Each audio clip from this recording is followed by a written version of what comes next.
After logging into the admin panel, create a new site and fill it with your data. Click the check button. And if the domain is available, click Create Store. After that, follow the link. Now, go to the Export/Import tab and download the Categories and Products templates.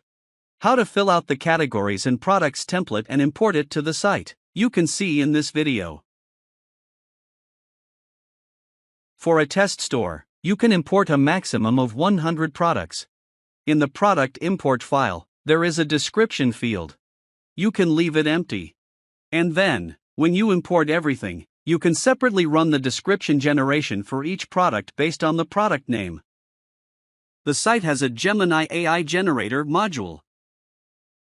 To connect Stripe, you need to go to the Stripe Pro module settings.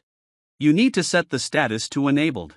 And click Connect to Stripe. After that, you enter all your data and connect to the site.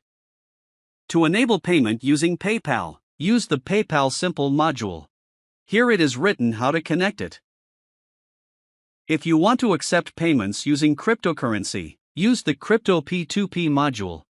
There are 3 cryptocurrency options you can accept: USDC, Ethereum, and Bitcoin. The system also implements the ability to automatically calculate tax, depending on the seller's address and the buyer's address. For this, the Avalara Tax module is used. Also, the site has the ability to create a sitemap and generate human-readable SEO URLs. To do this, in the settings, after you have imported the products, you need to check these checkboxes and save. After that, new URLs and a sitemap will be generated on your site. The project starts when the first 100 subscribers are gathered. They will receive an email in which they will be able to generate a password to log into the system. I am also offering a promotion for the first 300 people who switch to a paid subscription.